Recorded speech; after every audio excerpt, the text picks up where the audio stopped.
दोस्तों नमस्कार। जैसा कि आप जानते हैं मेरा नाम है सुरेश मोहन सेमवाल। अक्सर आप लोग मुझे कॉर्पोरेट ट्रेनिंग्स में स्टेज पर कुछ ना कुछ मोटिवेशन की बातें करते हुए देखते हैं। लेकिन आपको आज जान के खुशी होगी कि आज मैं आपको कुछ बताने नहीं आया हूँ। मेरे भी बहुत से प्रश्न होते हैं, मेरी भी बहुत सारी जिज्ञासाएँ हैं, मुझे भी बहुत सारी कन्फ्यूजन होती है, बहुत बार एंग्ज़ायटी होती है। अब उनके सवालों के जवाब के लिए अक्सर हम किताबें पढ़ते हैं, लोगों से बातें करते हैं। लेकिन मैं पिछले डेढ़ 2 साल से एक हमारे गुरुजी हैं, जिनको प्रेम से लोग साक्षी जी कहते हैं। पहले प्रशासनिक सेवा में रहे हैं और जब मेरी उनसे 2-3 बार पिछले मुलाकात हुई है 1 डेढ़ साल में, मैंने बहुत शांति और बहुत क्लैरिटी महसूस की है। और मैं काफ़ी समय से रिक्वेस्ट कर रहा था गुरुजी से कि अगर आप मुझे थोड़ा समय दें, मैं अपने मन की जो कुछ जिज्ञासाएँ हैं, जो कुछ मेरे प्रश्न हैं जिनसे मैं रोज़ रूबरू होता रहता हूँ, उनके कुछ जवाब यदि आपसे ले सकूँ, तो आज हम सब बहुत भाग्यशाली हैं कि गुरुजी ने हमें समय दिया है और उन्होंने इस बात की सहमति दी है कि मेरे प्रश्न जितने मर्ज़ी मूर्खतापूर्ण हों, जितने मर्ज़ी बचकाने हों, लेकिन वो बुरा नहीं मानेंगे और उन सब प्रश्नों का वो जवाब देंगे। तो गुरुजी आपका बहुत-बहुत धन्यवाद समय बहुत देने बहुत के लिए। धन्यवाद सुरेश मोहन जी। मैं भी बहुत आनंदित हूँ कि एक अंतर हृदय की गहरी प्यास लेकर आप आए हैं, और जब कोई गहरी प्यास लेकर आता है और मेरे साथ बात करता है तो मैं भीतर से बहुत आनंदित अनुभव करता हूँ। धन्यवाद गुरुजी। तो गुरुजी इससे पहले कि मैं बाकी जनरल सवाल पूछूं, मेरी थोड़ी अपनी सेल्फिशनेस है, जी जी मुझे अपना एक सवाल पूछना जी है। जी जी, जरूर जरूर। तो गुरुजी मेरा जो जन्म है बड़े धार्मिक तरीके के, जो हमारा परिवार है बहुत पूजा पाठ करते हैं लोग, हाँ हाँ ऐसे घर में हुआ है। हाँ। मेरा संयुक्त परिवार है, तो मतलब धार्मिक माहौल हमेशा रहा है। जी जी जी।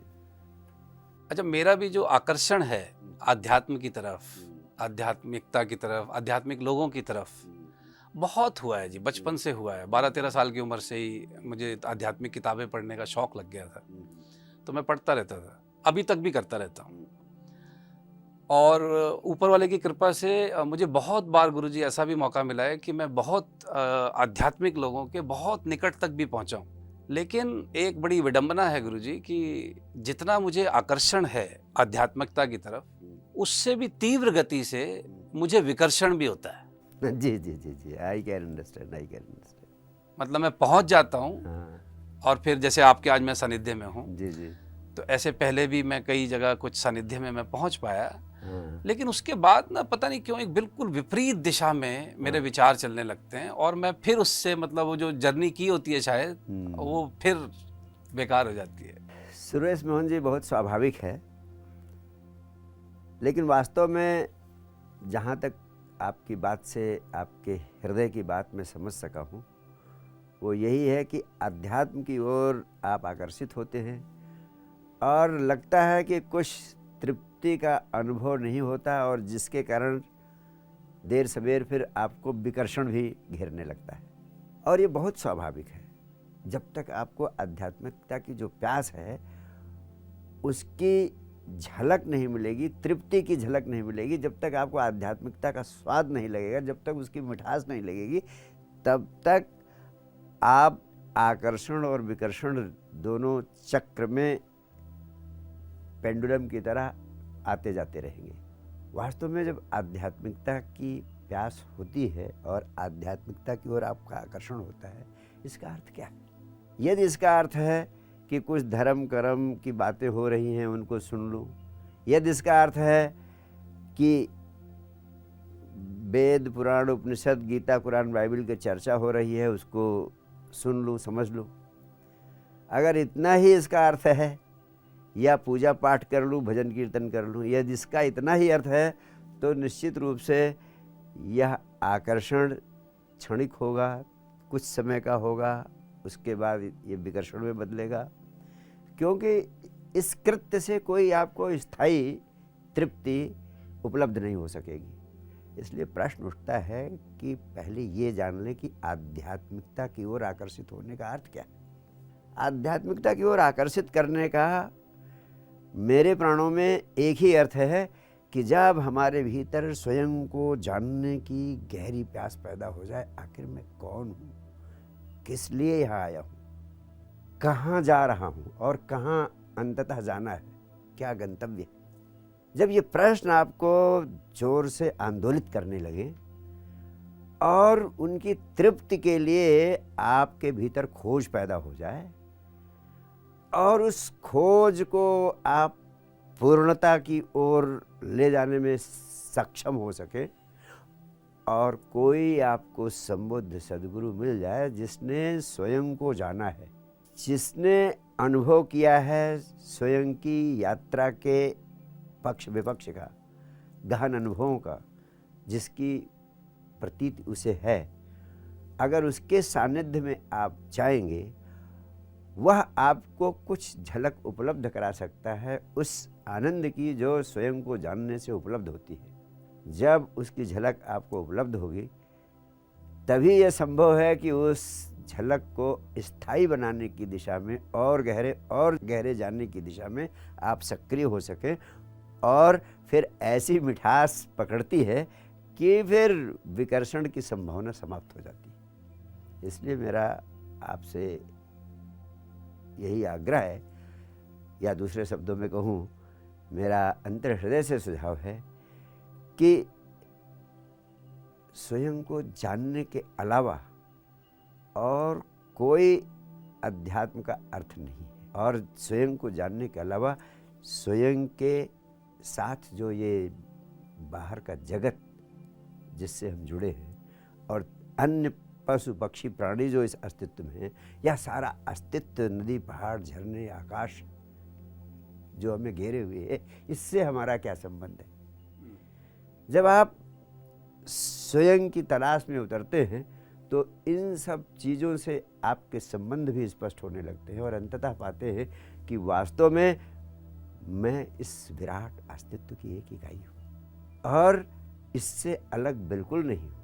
और जब यह बोध घटित होता है, इसी अवस्था को ही बुद्धत्व की अवस्था कहते हैं। और इस बोध के घटित होने पर एक ऐसी घटना आपके भीतर घटती है जब आप सुख और दुख, मान और सम्मान, जय और पराजय, इन सारे दुष्चक्रों से मुक्त होकर एक साक्षी की अवस्था में स्वयं को पाते हैं।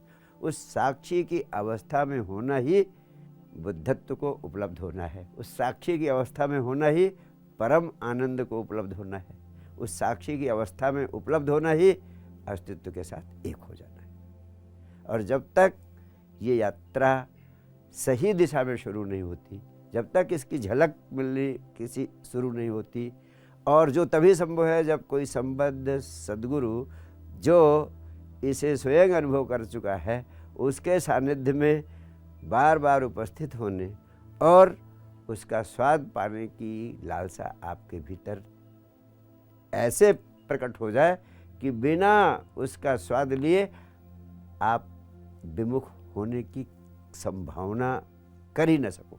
और ये आपके भीतर होना स्वाभाविक है कि ये प्यास आपके भीतर गहरी पैदा होगी, क्योंकि आपकी प्यास ही बार बार आपको मेरे पास आने को मजबूर कर रही है।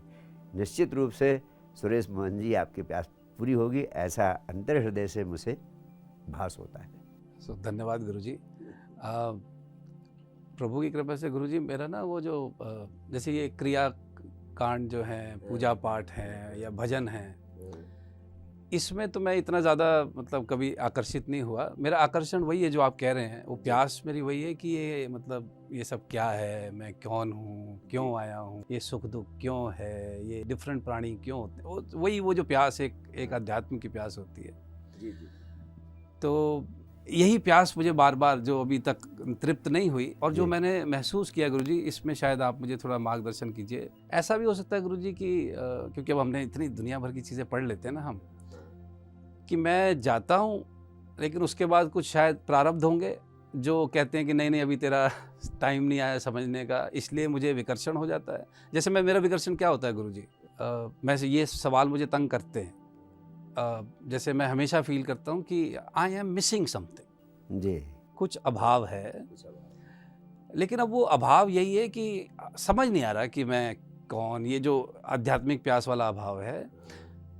लेकिन फिर उसमें होता क्या है कि मैं जाता हूँ, मैं जानना भी चाहता हूँ, उसके लिए मैं सब कुछ करता भी हूँ, लेकिन फिर वो जो विकर्षण होता है वो इसलिए होता है कि अब हमने कुछ ऐसे लोगों को भी सुना है जो विश्व में बड़े विख्यात हैं, जो एथिस्ट लोग हैं, जो ईश्वर में विश्वास नहीं करते।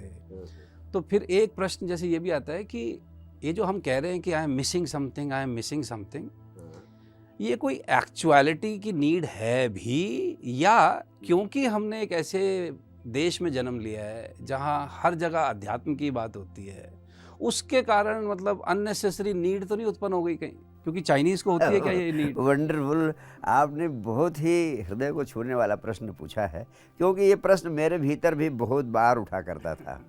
और मैं आपसे कहना चाहता हूँ कि वास्तव में इनर फुलफिलमेंट की प्यास, आंतरिक तृप्ति की प्यास हर एक व्यक्ति के भीतर होती है, और हर व्यक्ति उस रिक्तता को, एम्प्टीनेस को, खालीपन को महसूस करता है, और उसी खालीपन को भरने के लिए, उस रिक्तता की अनुभूति को तृप्ति में परिवर्तित करने के लिए मनुष्य सारे जीवन सारे उपक्रम करता रहता है। अगर एक व्यक्ति निरंतर धन की खोज में लगा है और धन का अंबार लगाने में अपने को डुबो दिए है, इसका अर्थ है वो भी तृप्ति की ही तलाश कर रहा है। चाहे वो तृप्ति की तलाश धन में कर रहा है, चाहे वो तृप्ति की तलाश पावर में कर रहा है, चाहे वो तृप्ति की तलाश प्रेस्टीज पाने में कर रहा है। धन, पद, प्रतिष्ठा, सेक्स, यही महत्वपूर्ण आयाम हैं जिनमें सारा संसार, सारे लोग लगे हुए हैं, और तृप्ति की आकांक्षा से जीवन भर इसी में डूबे रहते हैं। लेकिन क्या कभी किसी को तृप्ति हुई? कितना भी धन मिल जाए और धन चाहिए, कितना भी सेक्स हो जाए और सेक्स चाहिए, कितना भी बड़ा पद मिल जाए और बड़ा पद चाहिए। ये जो और की चाह है, ये बुरी नहीं है। और की चाह ही उस परम को पाने की चाह है। उस परम को पाने की प्यास विभिन्न मार्गों से व्यक्त होती है। आप जिन्होंने जाना, जिन्होंने जीवन में तृप्ति को अनुभव किया, वो महावीर, बुद्ध, कृष्ण, क्राइस्ट, मोहम्मद जैसे लोग, उनका कहना है कि जो चीज़ें धन से खरीदी जा सकती, उनको अगर पाने में आप लगे रहे तो कभी आपको तृप्ति नहीं हो सकती। जो भी आप देख लो, धन से आप खरीद सकते हो, और वो कितना भी मिल जाए, या धन ही कितना मिल जाए, आपको तृप्ति नहीं हो सकती। वही चीज़ें जीवन में मूल्यवान हैं जो स्वयं तक आपको पहुंचा सकती हैं, जो धन से खरीदी नहीं जा सकती। स्वयं से स्वयं की मुलाकात कराने में वही चीज़ें सहयोगी हैं जो धन से खरीदी नहीं जा सकती। अब आप पूछें वो कौन सी चीज़ होती है? वो चीज़ है प्रेम, वो चीज़ है प्रार्थना की भावदशा, वो चीज़ है ध्यान।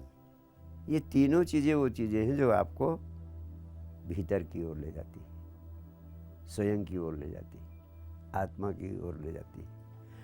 और उसमें जब आप गहरे जाने लगते हैं तो आपको एक अद्भुत तृप्ति का अनुभव होता है, जिसके समक्ष सब चीज़ें व्यर्थ हो जाती हैं। चूँकि अभी तक आपको उसका स्वाद लगने का अवसर उपलब्ध नहीं हो सका, क्योंकि वो पेंडुलम आकर्षण और विकर्षण का आपके ऊपर सक्रिय हो जाता है। यही कारण है कि उसकी झलक, उसका स्वाद, उसकी मिठास आपको नहीं पकड़ सकी, जो कि आपको और गहरे और गहरे और गहरे ले जाने के लिए बाध्य कर दे।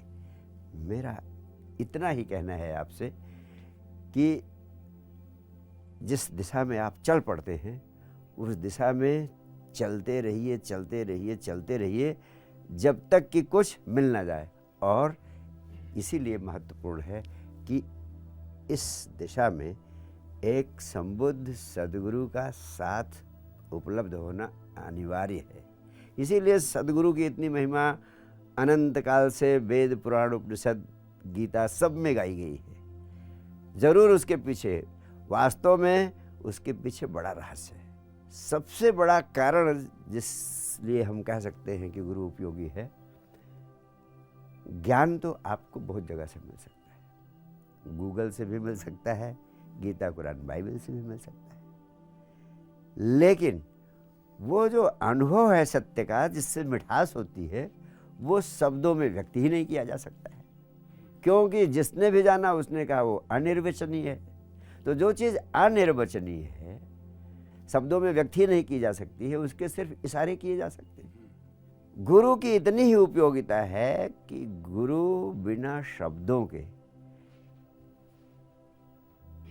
अपने दृष्टि से, अपने हाव भाव से, अपने प्रेम की शक्ति से आपके हृदय को कहीं ना कहीं छूने लगता है, और तब उसकी प्रेजेंस से आप कुछ उस अनुभव को उपलब्ध होने लगते हैं जो इस जगत का नहीं, और वही आपको और गहरे ले जाने के लिए बाध्य कर देती है।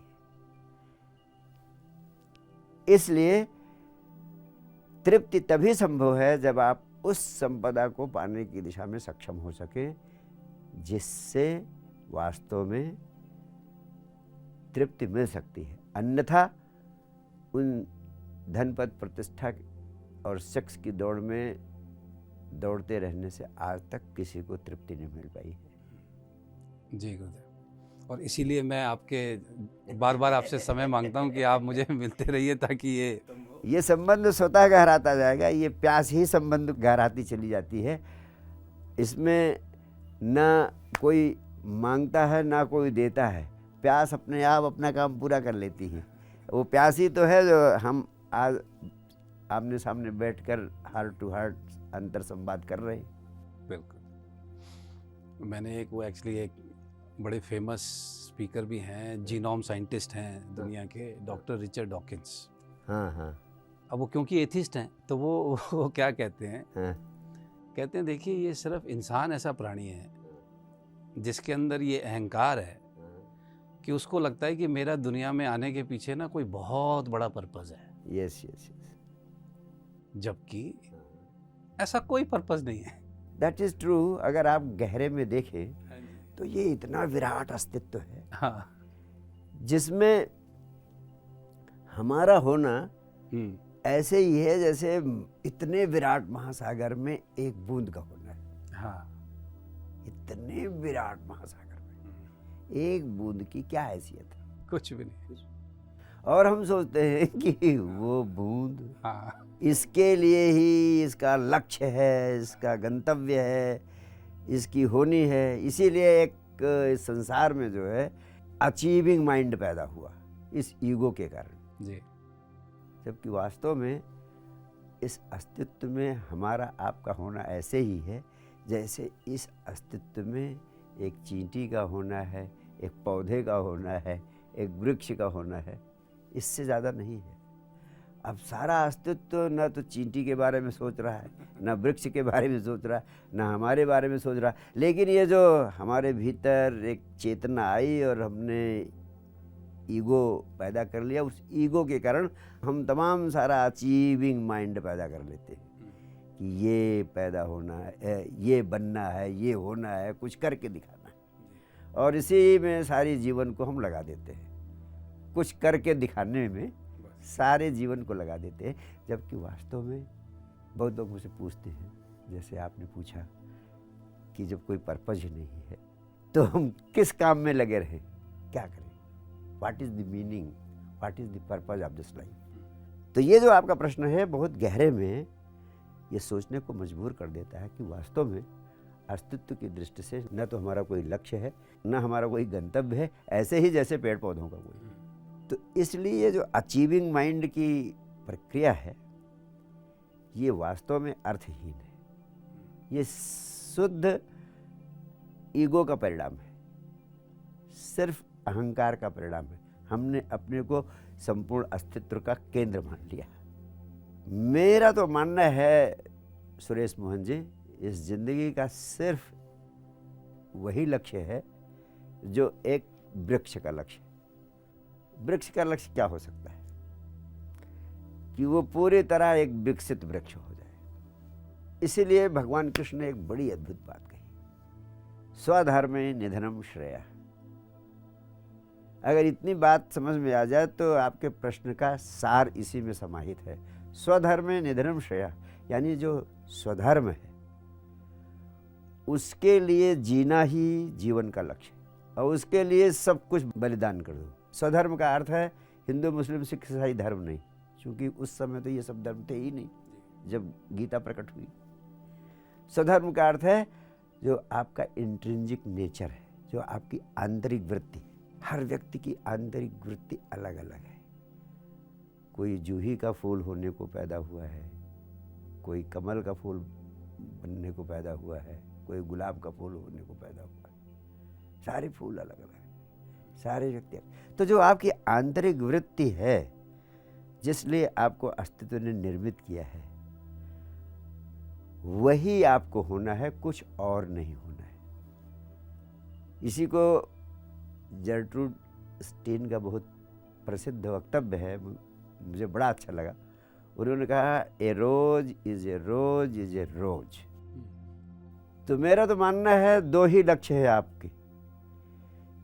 अगर आप गुलाब का फूल है तो आपको सिर्फ गुलाब का फूल, सिर्फ गुलाब का फूल, सिर्फ गुलाब का फूल होना है, कुछ और नहीं होना है।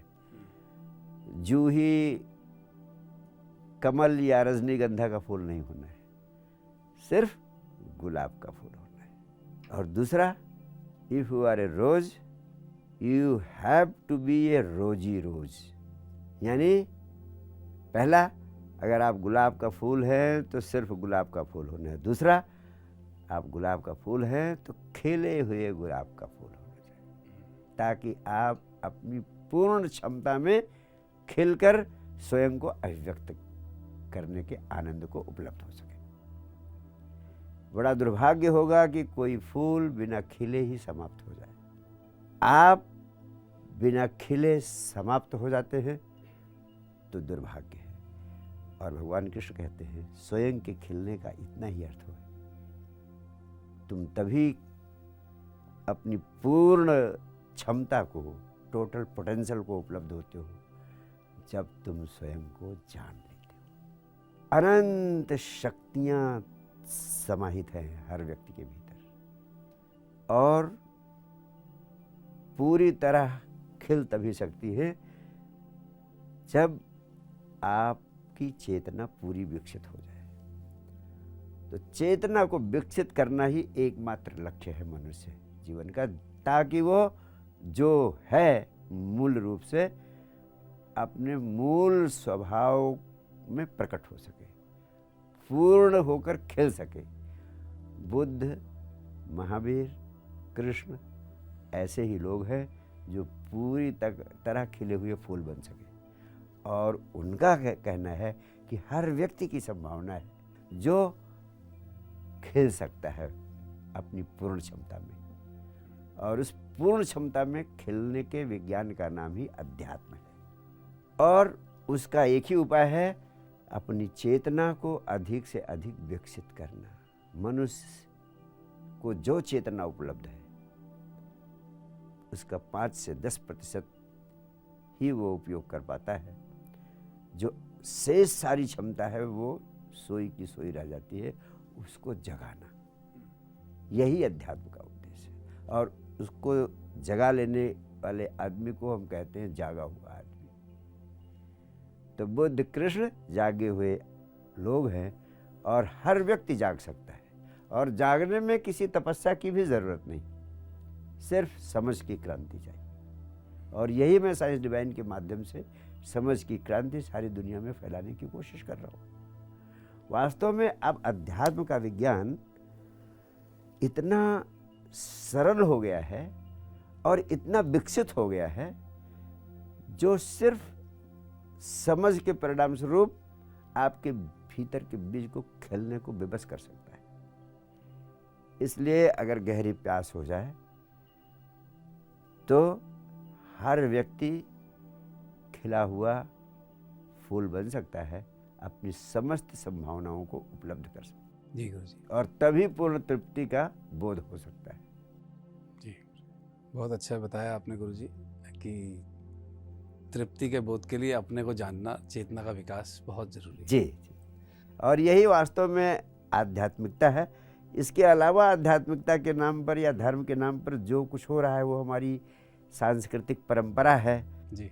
आपसे मैं कहना चाहता हूँ हृदय खोलकर सुरेश मोहन जी, चूँकि आप अध्यात्म पिपासु हैं, कि जब संबुद्ध व्यक्ति जिंदा होता है तब उसके इर्द गिर्द धर्म भी जिंदा होता है, और संबुद्ध व्यक्ति के जाने के बाद धर्म की लाश रह जाती है, धर्म मर जाता है। बुद्ध थे, धर्म जिंदा था। बुद्ध गए तो बुद्ध के नाम पर सारा बौद्ध धर्म सिर्फ धर्म की लाश बन गया। इसका कारण है कि उनके जाने के बाद वह सारी चीज़ें उनके फॉलोअर्स करने लगे जिनसे बुद्ध को तो याद किया जाए, लेकिन बुद्ध जो भी जिंदगी भर करते रहे उसके मर्म को उन्होंने उसी दिन भुला दिया। जैसे पूरे जीवन भगवान बुद्ध ये कहते रहे कि अपने भीतर चेतना को विकसित करने के लिए ध्यान अनिवार्य है। हाँ, अपदीपो भवा, अपना दीपक स्वयं बनो और अपनी चेतना को जगाओ, और उसका उन्होंने विज्ञान दे दिया।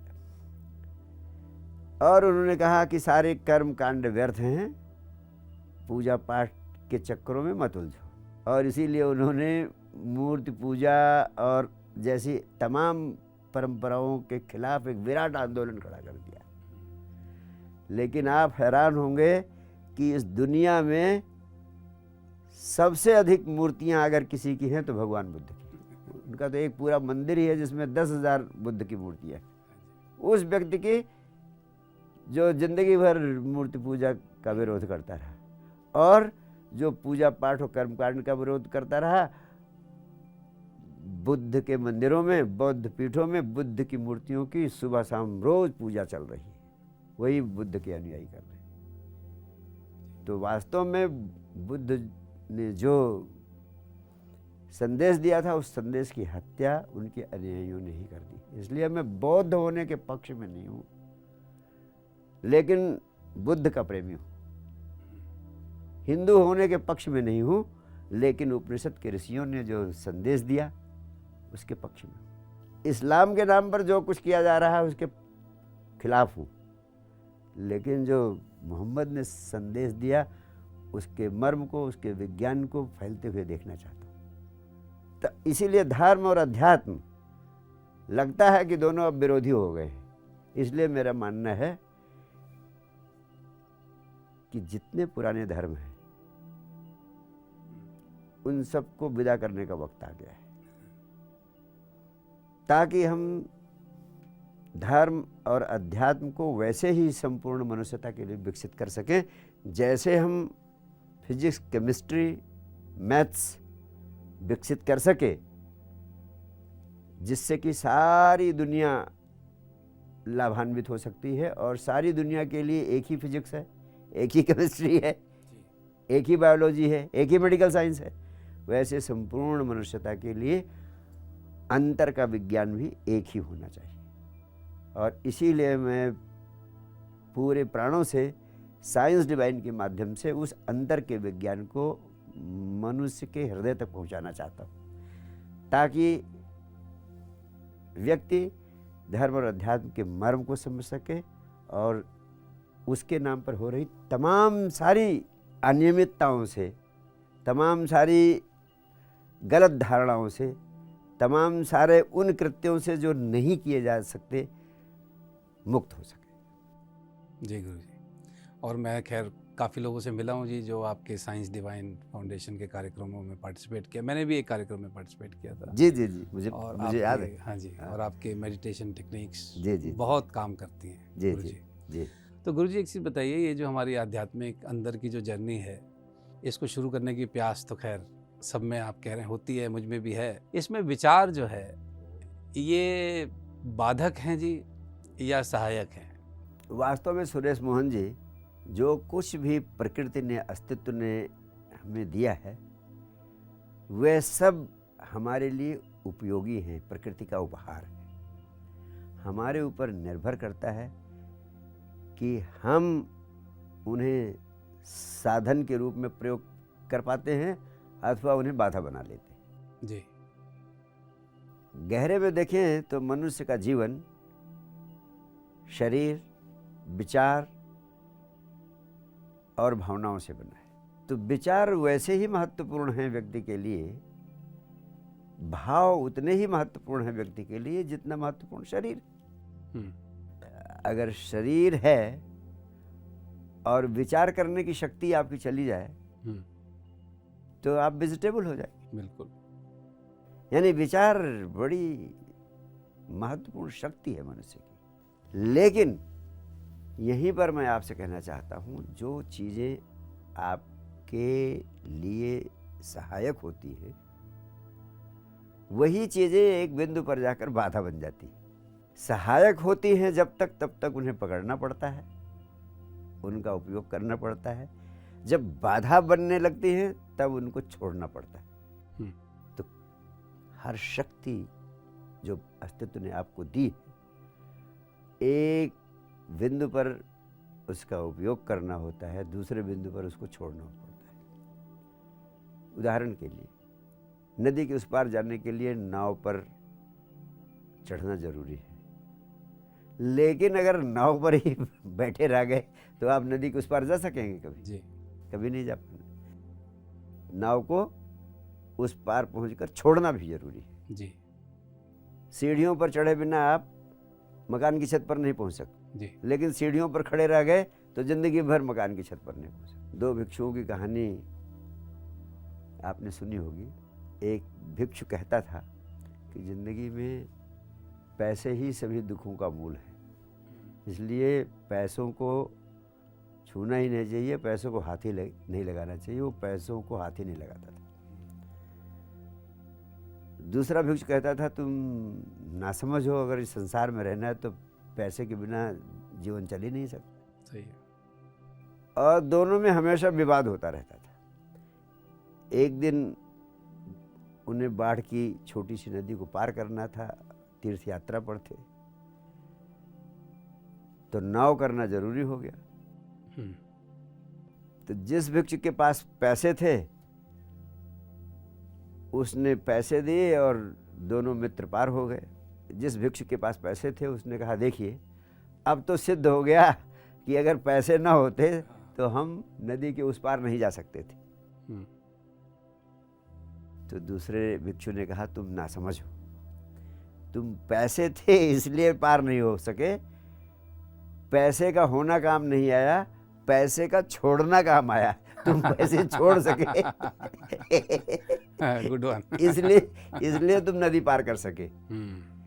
आपके मन में भी प्रश्न जाहिर है कि पैसे का होना नहीं, पैसे का छोड़ना काम आया। राइट।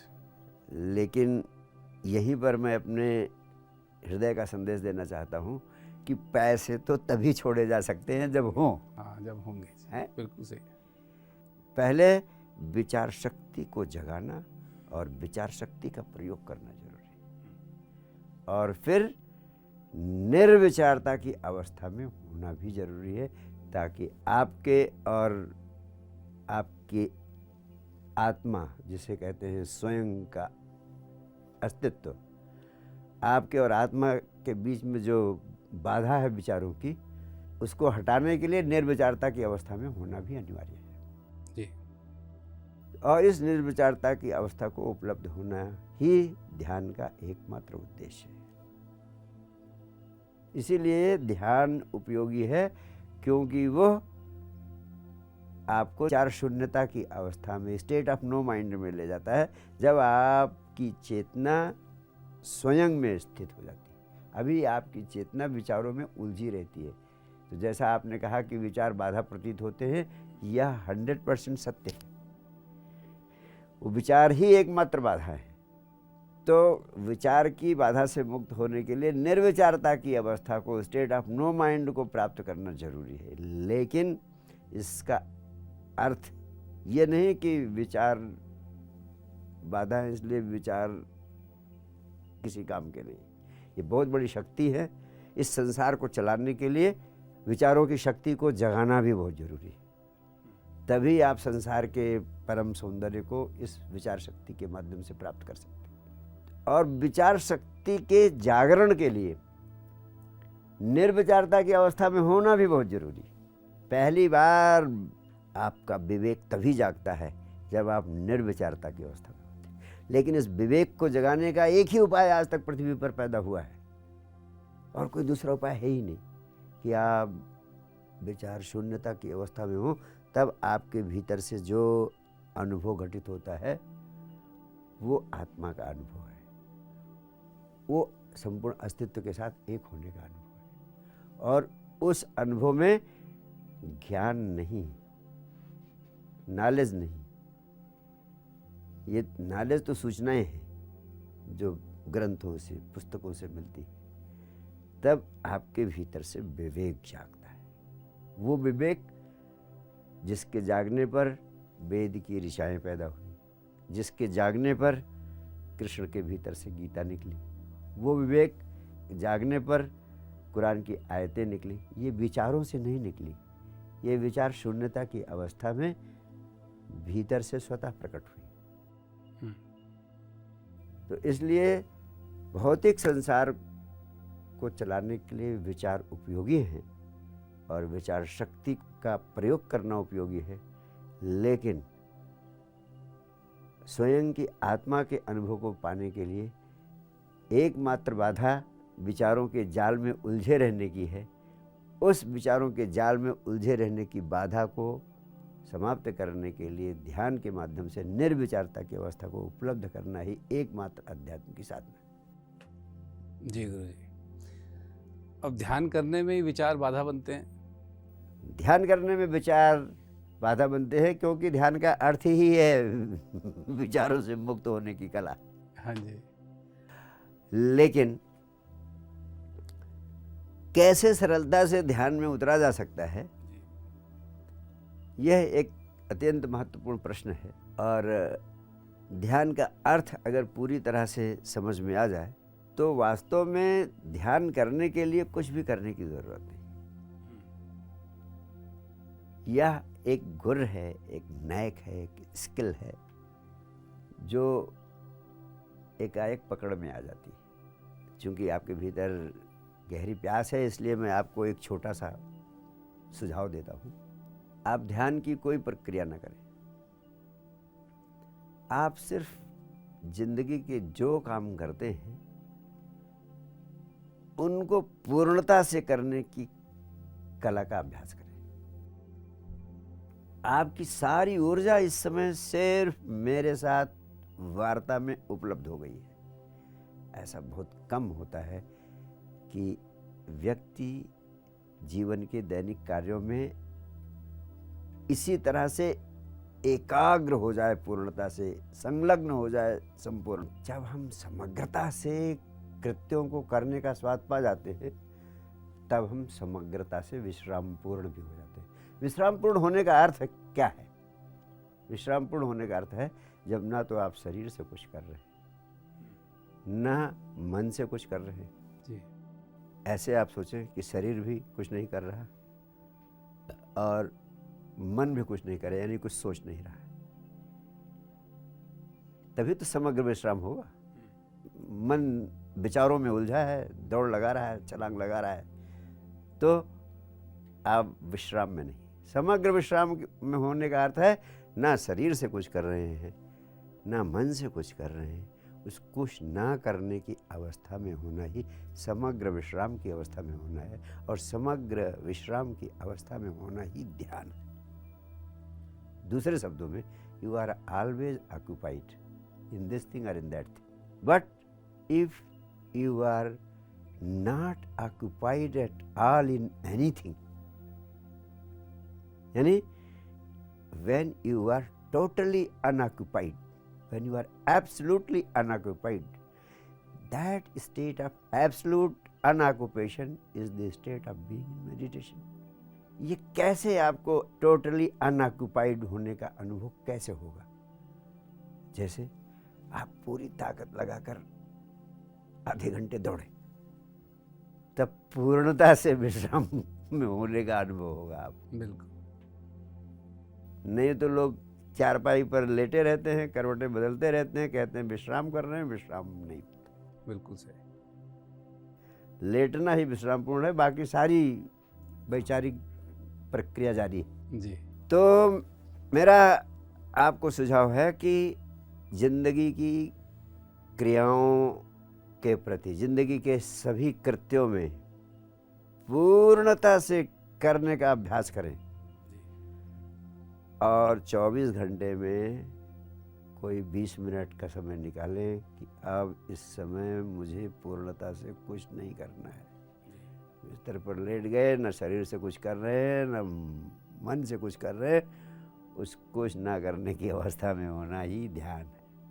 जी। तब आप और आपकी आत्मा के बीच में कोई बाधा नहीं रहेगी।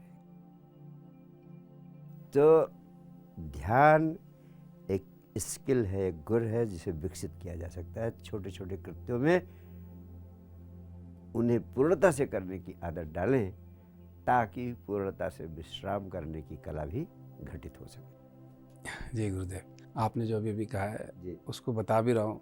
मेरा व्हाट्सएप स्टेटस भी मैंने लगा रखा है कि अपने ध्यान पर ध्यान दो। अपने ध्यान पर ध्यान दो। यस, हाँ सेल्फ अवेयरनेस। हाँ, pay attention to your attention, ये मैं लोगों तक बता रहा हूँ।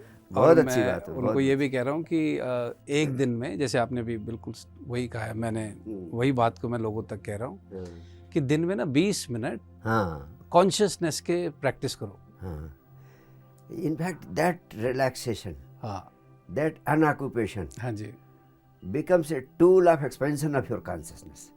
जब जितने समय आप अनऑक्यूपाइड होते हैं, इन ए स्टेट ऑफ टोटल रिलैक्सेशन होते हैं, तो आपकी चेतना एकदम तेजी से एक्सपैंड करती है। जी तो चेतना को एक्सपैंड करने का यही एकमात्र तरीका। एक दिन ऐसा आता है कि आप बातचीत करते हुए भी समग्र विश्राम में होने लगते हैं। जी यानी at the centre of your being you are totally unoccupied, all activities are going on at the periphery only. बिल्कुल बिल्कुल। और इसका बहुत बार आभास होता है गुरुजी हमें अपने सेशंस में। हाँ बिल्कुल होता है। और आप जिज्ञासु हैं, आपके भीतर प्यास है, आप लगे हुए भी हैं, आपको निश्चित रूप से उसका स्वाद और गहरा मिलता जाएगा। जी गुरुजी, जी बहुत बहुत धन्यवाद। एक बस आपसे प्रश्न और है जी ये मुझे बड़ा मतलब बौद्धिक रूप से परेशान करता है प्रश्न। जी आप तो खैर उसको जानते ही हैं। जी। वो एक कृष्णमूर्ति साहब हुए ना, हाँ जिद्दू कृष्णमूर्ति साहब, हाँ हाँ, जय कृष्ण। जय कृष्णमूर्ति हाँ जी। हाँ तो उनका जो फिलॉसफी का जो एक वन लाइन में जो क्रक्स है, हाँ, जो वो कहते हैं कि ऑब्जर्वर इज द ऑब्जर्व्ड। या वेरी ट्रू। दृष्टा ही दृश्य है हाँ। या दृश्य ही दृष्टा है। हाँ हाँ अब ये मतलब इंटेलेक्चुअली बहुत इस पे मनन चिंतन बहुत किया है। हाँ। मतलब अंदर से कभी कभी लगता है कि अच्छा हाँ ये मतलब आ गया, समझ आ गया। जी जी जी। लेकिन अभी ना वो वैसे नहीं समझ में आया है। बिल्कुल सही कह रहे, प्राणों में उतरा नहीं है। नहीं उतरा जी, तो आप उस पर जरा। ये आपके प्रश्न वास्तव में आपके अपने हृदय से निकलते हैं, इसलिए उनका उत्तर देने में मैं बहुत आनंदित होता हूँ। क्योंकि एक स्टेज पर एग्जैक्टली यही मुझे प्रतीत होता था प्रारंभ में कि how can the observer B observed. लेकिन जब मैं ध्यान की गहराइयों में उतरने में सक्षम हो गया तो मुझे लगता कि वाह क्या बात कह दी। The observer is the observed, यही गीता का भी सार है, यही उपनिषदों का भी सार है, यही भगवान बुद्ध का भी सार है।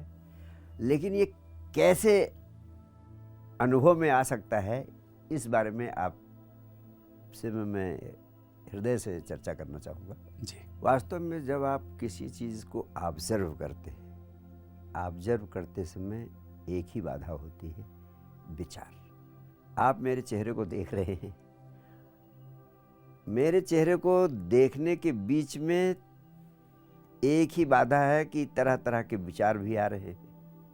और जब ये विचार कम होने लगते हैं तो देखने की क्षमता आपकी बढ़ने लगती है। जैसे अभी आप 10% आप मेरे चेहरे को देख रहे हैं, पूरा 90% विचार आ रहे हैं। तो साक्षी की शक्ति कितना है? 10%। और विचारों की शक्ति यानी मन की शक्ति है 90%। और देखते देखते अभ्यास करते करते ये 10% साक्षी की जगह 40% साक्षी की शक्ति हो जाए और विचारों की शक्ति हो जाए 60%। फिर देखते देखते विचारों की शक्ति और कम हो जाए, साक्षी की शक्ति हो जाए 90%, विचार बचे 10%। ठीक। और जब यही विचार शून्य बन जाए तो साक्षी क्या हो गया? साक्षी 100% हो गया। जब 100% साक्षी हो गया तो ऑब्जर्वर और ऑब्जर्व्ड में कितनी दूरी रह गई? कोई दूरी नहीं रह गई। तब पता चलता है कि observer is only the observe, दोनों एक ही। विकास बाधा खत्म हो गई, अब दो न रहे। ये जो शक्ति थी बटी हुई वो विचारों के कारण बटी हुई थी। और इसी अनुभव को जब ऋषियों ने व्यक्त किया तो उन्होंने कहा तत्त्वमसि, या उन्होंने कहा कि हम ब्रह्मास्मि। और हम ब्रह्मास्मि का अर्थ यही हुआ कि फिर अद्वैत, जो कुछ है मैं ही हूँ जी, कुछ और है ही नहीं। इसी को शंकराचार्य ने कहा अद्वैत। यानी अब जब ये विचार खत्म हुए तो देखने वाला और जो देखा जा रहा है, क्योंकि दोनों चेतना ही हैं, तो बुंद समानी समुंद में ये विचारों के कारण द्वि प्रतीत होती है। विचारों के अभाव में एकत्व अद्वैत प्रकट हो जाता है। चेतना की बूंद चेतना के सागर के साथ एक हो जाती है। The observer becomes the observer. अद्वैत की अवस्था प्रकट होती है। विचारों के कारण ये द्वि थी तो दिखाई दे रहे थे जी। और इसलिए the observer becomes the observed, अद्वैत की अवस्था उपलब्ध होती है। हम ब्रह्मास्मि। और तभी कहते हैं कि oneness with the existence happens is the same expression which we call advaita, and it is the same expression which Krishnamurti calls the observer becomes the observer. Observed. बहुत बहुत सरलता से आपने इसको समझाया, जो बिल्कुल मतलब समझ नहीं आता था मुझे। सो गुरुजी, एक प्रश्न और है कि जी। हम जैसे लोग जो अभी इस मार्ग पर 1-2% भी शायद ढंग से नहीं चले हैं, जी जी तो हम चलते हैं लेकिन फिर हम डिस्ट्रैक्ट हो जाते हैं और टेम्पटेशंस बहुत सारी होती हैं। जी जी जैसे मैं तो ये भी मानता हूँ कि ये जो थोड़ी बहुत कामयाबी भी मिल जाती है जीवन में, ये भी एक डिस्ट्रैक्शन है। थोड़ी प्रसिद्धि मिल जाती है, थोड़ी अच्छा जैसे हमारे प्रोफेशन में वाहवाही बड़ी मिल जाती है, तो आदमी को लगता है बस आई एम ऑलरेडी ब्रह्मास्मि। तो वो ऐसा ही है जैसे मीठा खा के आदमी मस्त हो जाता है, लेकिन बाद में वो क्या क्या शुगर की प्रॉब्लम होंगी, वो अलग चीज़ें हैं। तो हमारी ये जो टेम्पटेशंस हैं, डिस्ट्रैक्शंस हैं, जो समय समय पर आती रहती हैं, इनको थोड़ा अपने से दूर रखने का आत्मबल जब तक ना विकसित हो जाए, जी जी जी कोई उपाय है उसका गुरुजी? सुरेश मोहन जी, आपका प्रश्न अत्यंत महत्वपूर्ण है और उतनी ही महत्वपूर्ण दूसरी बात मैं आपसे कहना चाहता हूँ कि समझदार आदमी को एक सत्य पर अवश्य ध्यान देना चाहिए कि जिंदगी छोटी है और जिंदगी के उलझाव अनंत हैं, काम अनंत है, चुनौतियां अनंत हैं और इतने सारे क्रियाकलाप जिनमें आदमी उलझ जाता है, उनकी कोई सीमा नहीं। इसलिए समझदार व्यक्ति वह है जो थोड़ा समय निकालकर ये तय कर ले what are the essentials of life. अधिकांश लोग नॉन एसेंशियल्स ऑफ लाइफ में पूरा जीवन व्यतीत कर देते हैं और मैं समझदार व्यक्ति उसी को कहता हूँ जो जिंदगी के एसेंशियल्स ऑफ लाइफ को परिश्रम से तय कर लेता है और फिर उन एसेंशियल्स ऑफ लाइफ में भी प्रायोरिटीज तय कर देता है, प्राथमिकताएं तय कर देता है कि कौन सी चीज़ मेरे लिए नंबर 1 इम्पोर्टेंस पे है, कौन चीज़ नंबर 2 इम्पोर्टेंस पे है, पहुंच चीज नंबर 3 इम्पोर्टेंस पर। जब वास्तव में आप इस प्रक्रिया में जाएंगे, when you will make an effort to separate the essentials from the non-essentials, and then when you will start prioritizing the essentials, you will find कि स्वयं पर ध्यान देना, स्वयं की चेतना को विकसित करना, स्वयं के आनंद को जगाना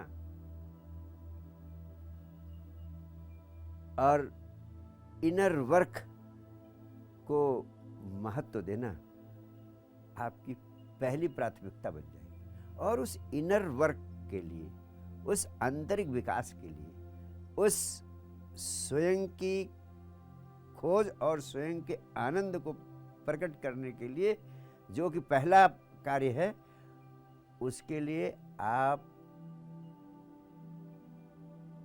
ध्यान की प्रक्रिया का अभ्यास अपनी जिंदगी की प्राथमिकता बनाएं, क्योंकि और कोई दूसरा उपाय नहीं। 24 घंटे में कम से कम आधे घंटे संजीवनी क्रिया के माध्यम से ध्यान की अवस्था में होने का अभ्यास करना और जिंदगी के सभी कृत्यों को जो एसेंशियल्स ऑफ योर लाइफ है उनको संपूर्णता से संपादित करने की कला का अभ्यास करना 24 घंटे जी। और तीसरी बात, हर पल साक्षी भाव में जीना। ये 3 सूत्र देता हूं आपको, और ये तय कर लें कि जब आप हमने जिंदगी की प्राथमिकताएं निश्चित कर ली हैं तो हर दिन की भी प्राथमिकता एक दिन पहले शाम को निर्धारित करने की आदत डालें। यानी आज शाम को यह तय कर लें कि कल सुबह उठने से लेकर बिस्तर पर जाने तक, रात तक 1 2 3 4 ये 4 काम करूंगा। पहले ये करूंगा, फिर ये करूंगा। कुछ दिन आप अभ्यास करेंगे, स्ट्रिक्टली उसको प्रैक्टिस करें, कुछ दिन में वो खेल बन जाएगा आपके लिए जी। तो पहली प्राथमिकता को ध्यान कुशलता से निभाना, दूसरी प्राथमिकता को निभाना, तीसरी, सभी प्राथमिकताओं को निभाना। और फिर मैंने कहा आधे घंटे ध्यान, और फिर मैंने कहा 24 घंटे साक्षी भाव में जीना। साक्षी भाव में जीने का अर्थ है ऑब्जर्वेशन विदाउट जजमेंट। जिंदगी में सब कुछ हो रहा है, अगर आप सब कुछ देखते रहेंगे, ऑब्जर्व करते रहेंगे और जजमेंटल नहीं होंगे तो आपकी जीवन ऊर्जा कहीं उलझेगी नहीं। जो कुछ हो रहा है सबके प्रति सर्व स्वीकार का भाव आ जाएगा जी। तो साक्षी भाव में जीना सबसे बड़ा आध्यात्मिक कृत्य है जी। और तीसरी बात मैंने कही, जो भी काम कर रहे हैं उसको पूर्णता से करें, ताकि विश्राम पूर्णता भी पूर्णता से संपन्न हो सके। और ये इसका अभ्यास हो जाएगा तो सारे डिस्ट्रैक्शन से समाप्त हो जाएंगे। अनावश्यक चीज़ें आपकी ऊर्जा को, आपको आकर्षित ही नहीं कर पाएंगी, क्योंकि आपने एसेंशियल्स को नॉन एसेंशियल्स से अलग कर दिया है और एसेंशियल्स में भी प्राथमिकताएं निर्धारित कर दी। बहुत, मुझे लगता है गुरुजी, मुझे जो मेरे अंदर प्रश्न था, जो जिससे मैं बहुत आंदोलित रहता था, आपने उसका बहुत ही अच्छा उपाय भी बताया, सुझाव भी दिया। जी जी जी, बहुत बहुत धन्यवाद। गुरुजी, आपसे एक प्रश्न और पूछना है कि मैं ना कुछ लीडरशिप के प्रोग्राम करता हूँ। अच्छा अच्छा, जहाँ ये कंपनी के टॉप पीपल, कभी ओनर्स होते हैं, कभी उनकी टॉप मैनेजमेंट लीडर रहते हैं। तो लीडरशिप प्रोग्राम में मैंने जो महसूस किया, जो मैं खुद में भी महसूस करता हूँ, कि हर व्यक्ति जब तक उसका ये कनेक्शन नहीं हुआ, जब तक वो ध्यान की गहराइयों में नहीं गया है, और जितनी बातचीत हमने अभी की है, जब तक वो नहीं हुआ है, तब तक हर व्यक्ति आइफा से ग्रसित है। आइफा, मैंने वो एक्रोनिम बनाया है जी। अच्छा अच्छा। आइफा मतलब है ignorance, insecurities, fear and arrogance. Yes. तो लीडरशिप प्रोग्राम में मैं यही लोगों से रिक्वेस्ट करता हूँ कि देखिए, एक साधारण आदमी आइफा से ग्रसित होना ज़्यादा से ज़्यादा अपना नुकसान करेगा, ज़्यादा से ज़्यादा थोड़ा बहुत जितना उसका दायरा है। लेकिन अगर एक व्यक्ति लीडरशिप पोजीशन पर है, कंपनी चला रहा है और अभी भी आइफा से ग्रसित है, जो कि अक्सर होते हैं लोग, तो उसका इम्पैक्ट, नेगेटिव इम्पैक्ट बहुत ज़्यादा पड़ता है। बहुत ज़्यादा पड़ता है। और कई बार अपने आईफा के कारण ही वो अपनी कंपनी में टैलेंट को रिटेन नहीं कर पाते, अपनी कंपनी को बहुत ऊंचाई तक नहीं ले जा पाते क्योंकि वो आईफा से ग्रसित है।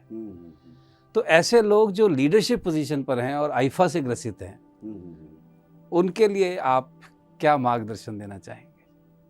देखिए सुरेश मोहन जी, मेरा मानना है authenticity and integrity is the first requirement for any successful leader, and that authenticity should not only be practiced, it must be projected also, so that others may have the trust that our leader is sincerely committed to the cause of the team or the organization. Authenticity, integrity, and a message of authenticity and integrity around the organization is of primary importance. And when this message goes, a sincere concern of love, compassion, and empathy down the ladder should be there. This empathy, this love, this compassion must be felt by the every member of the organization. Only then the leader will emerge to be a true representative of the whole organization and the whole body of members.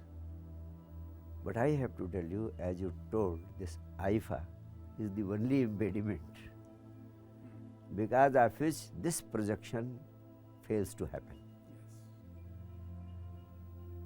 And as you yourself accepted, without expanding the level of consciousness, no person can emerge to be the right leader. And it will only become a fight of egos. That is why all the leaders, all the so-called leaders becomes victims of fight of egos, and the whole organization suffers because of that. Now you are asking how to cultivate it. So cultivating self-awareness,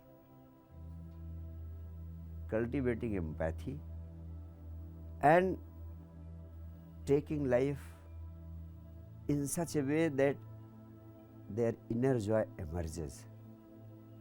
If the leader happens to be at peace with himself and joyful from within,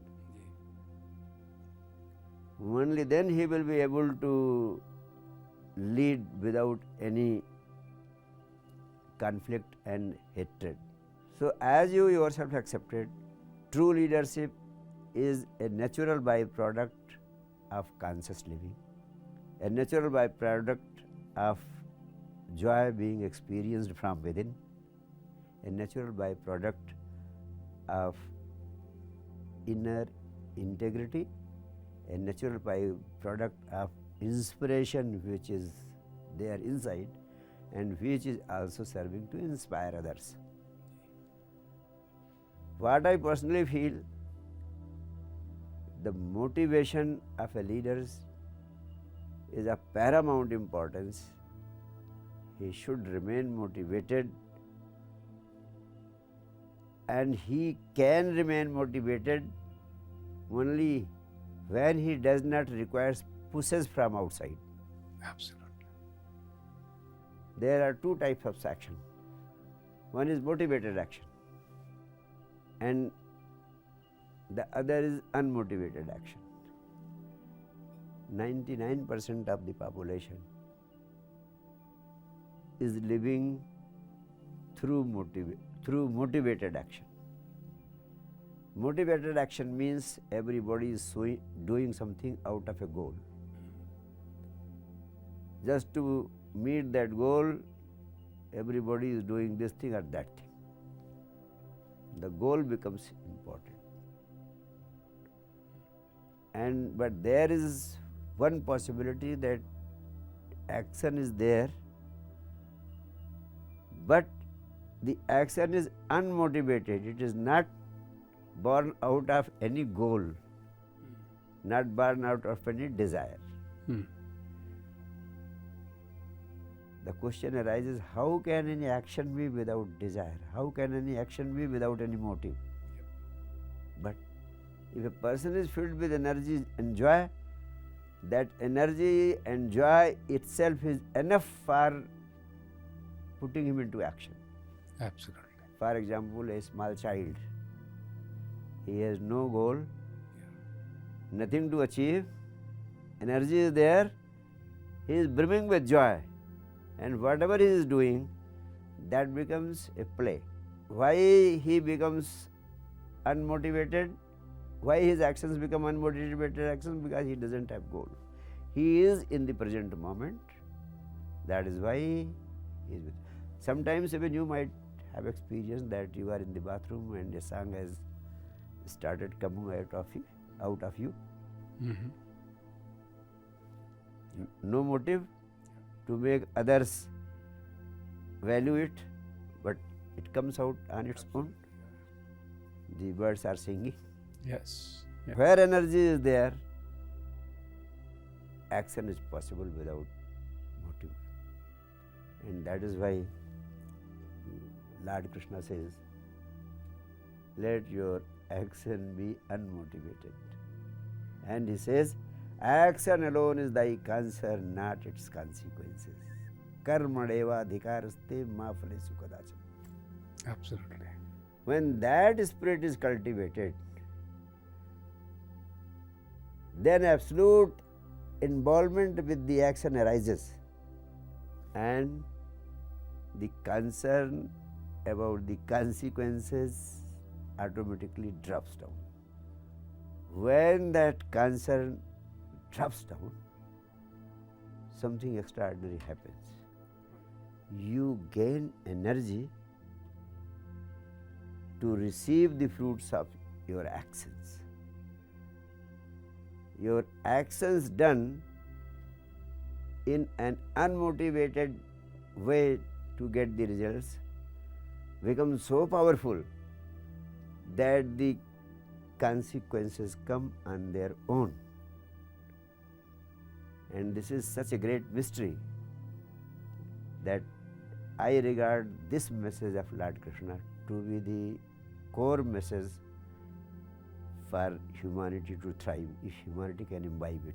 And it can be imbibed, but it can be imbibed only when once you have tasted the fruits of meditation, and when you have got a glimpse, a taste of being in a state of no mind, then you will experience the impact of unmotivated action, and in that moment you will find that all activities of your life have become just a joy, just a play, and you will emerge a prominent leader, as profound and prominent a leader as Lord Krishna. Thank you.